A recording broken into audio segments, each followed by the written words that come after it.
Hello everyone and welcome to the first lecture in the series Deep Learning with Tabular Data. I'm very excited for this series and I hope you are too. And in this lecture we are going to start with the simplest neural network architecture possible, the MLP, multi-layer perceptron. We will see how it can handle tabular data or how we can reshape the tabular data to make it suitable for an MLP. Okay, so what exactly is an MLP? What is its architecture?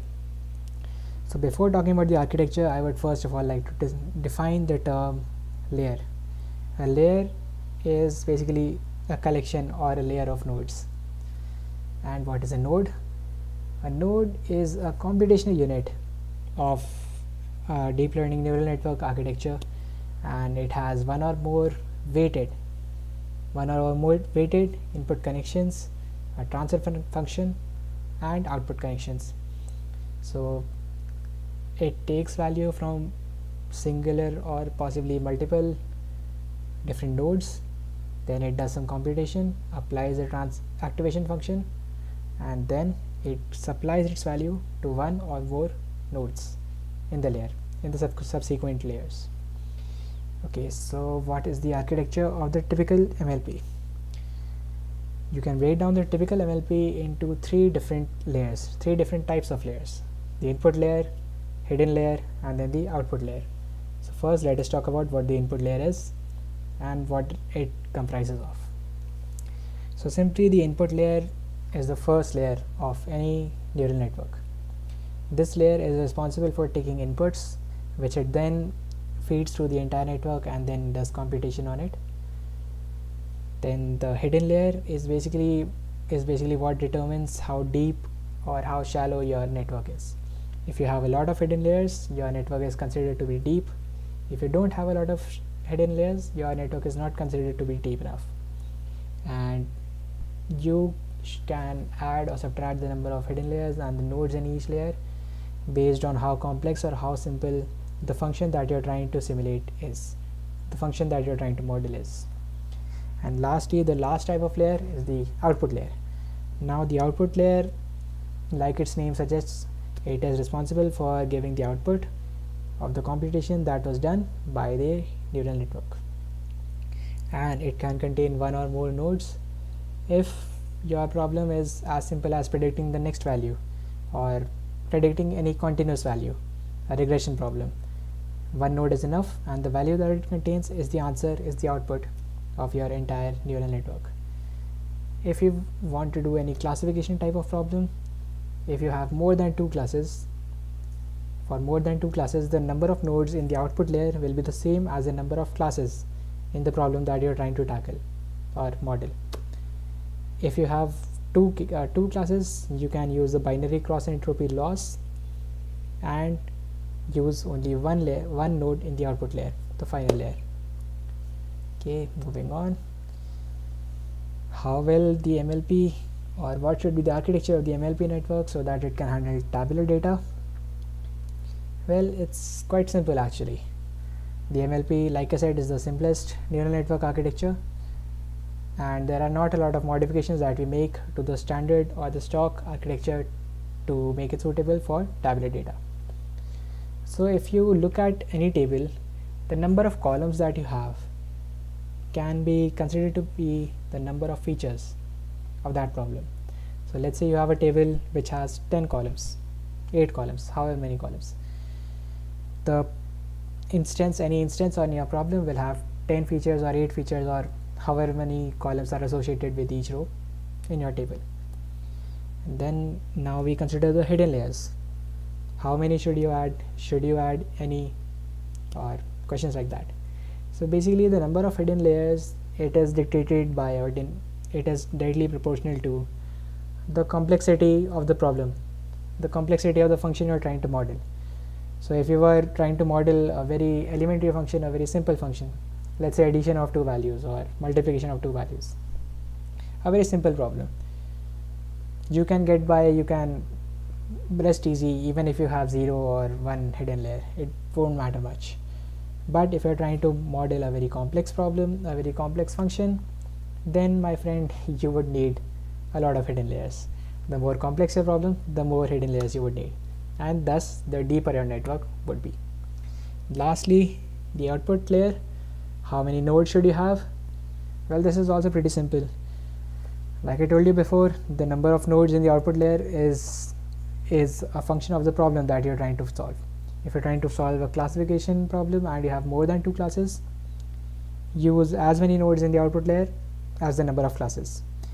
If you're trying to solve a regression problem where you are just supposed to output a one value, it can be a number or whatever you want, so then again one node will be enough.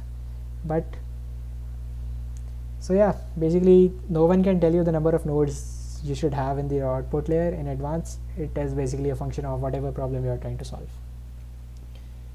Okay, and then let's talk about an intuitive understanding. I want you to gain an intuitive understanding of how MLPs handle tabular data.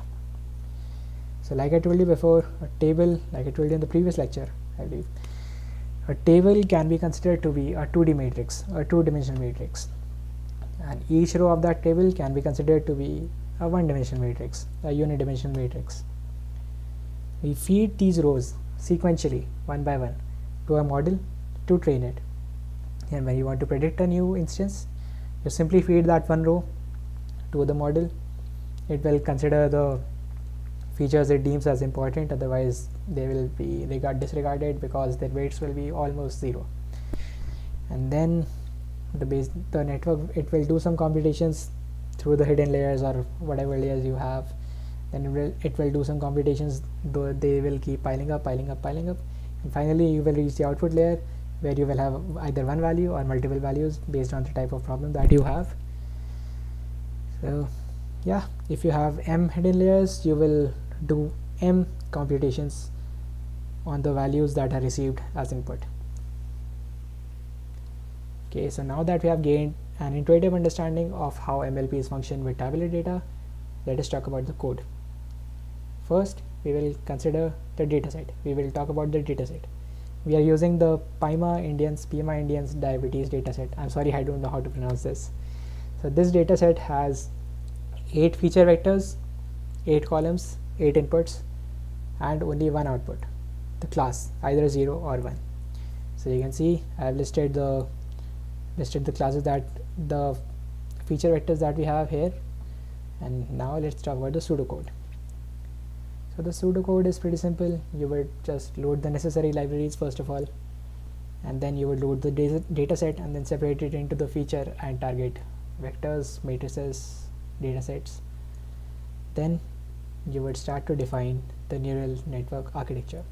Since this is an MLP, you will only have dense layers or fully connected layers, except the input layer obviously.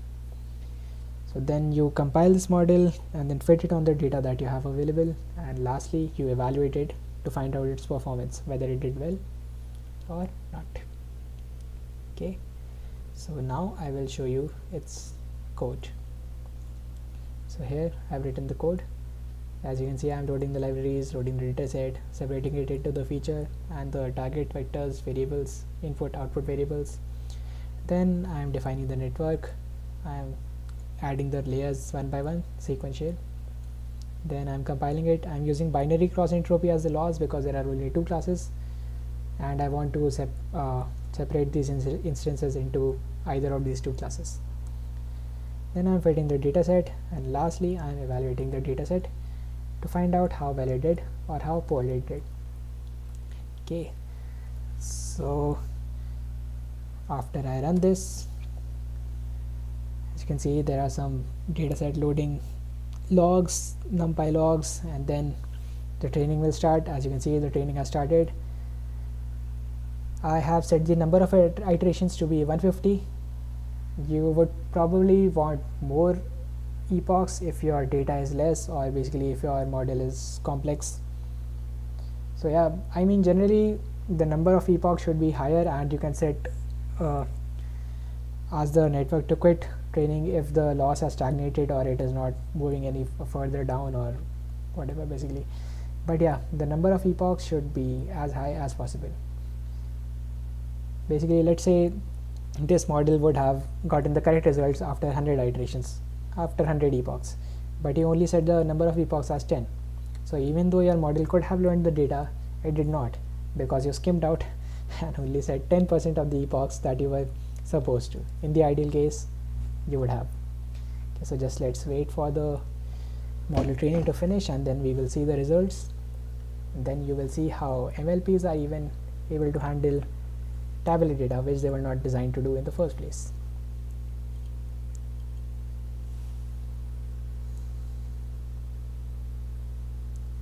About to finish. So as you can see, I received 77.73% accuracy. This is a big deal because the data was tabular, something the MLP was not designed to handle, and I only had 768 training instances, which again is not a lot because this is a deep learning algorithm and deep learning is very hungry for data. Okay, so I thank you for attending this lecture.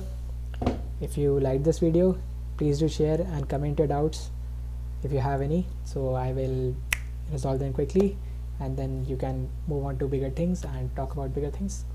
Okay, see you. All right, see you in the next lecture. Bye.